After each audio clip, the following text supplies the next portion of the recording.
আজকে কি আনবক্সিং করা যায় বলুন তো? আজকে আমি আমার বার্থডের কিছু গিফটস আনবক্সিং করব, চলুন। এই গিফটটা মূলত এসেছে ফেনী থেকে। আমার এক বড় আপু আমাকে এটা সেন্ড করেছে, তাকে অনেক অনেক ধন্যবাদ। অনেক কিছুই রয়েছে এটার মধ্যে, চলুন আজকে দেখি কি কি আছে এটার ভিতরে। আস্তে আস্তে খোলা যায়। অনেকগুলোই জিনিস আছে দেখে মনে হচ্ছে। এক এক করে সবগুলো আলাদা করতেছি, আপনাদের সবাইকে একটা একটা করে দেখাচ্ছি। প্রথমে হচ্ছে এই স্টিকি টেপটা, যেটা আমি ক্যানভাসের মধ্যে লাগাতে পারবো। এরপর কিছু সুন্দর ব্রাশ সেট, যেগুলো দিয়ে আমি পেন্টিং করতে পারবো। এরপর এই সুন্দর ক্যানভাস প্যাডটা, যেটাতে 15টা শিট রয়েছে। এরপর হচ্ছে এই মার্কার সেটটা, ডুয়েল টিপ, মানে দুই পাশেই ইউজ করা যায় একটা মার্কার দিয়ে। এটা আমার সবচেয়ে পছন্দের একটা জিনিস। এরপরে এগুলোর পরে এখানে কিছু ক্যানভাস ছিল, 3টে ছোট ছোট, যেগুলোতে অনেক সুন্দর সুন্দর ছবি আঁকা যাবে। এরপর এখানে কিছু অ্যাক্রিলিক কালারের সেট আছে, 12 কালারের। এটাও খুব সুন্দর।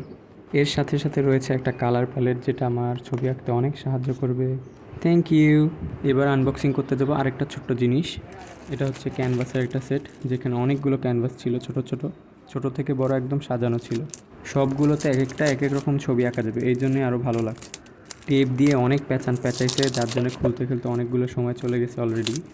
তারপরেও দেরি হচ্ছে, কিছুই করার নেই। তো ফাইনালি খোলা শেষ। এবার দেখাচ্ছি সবচেয়ে বড় ক্যানভাসটা।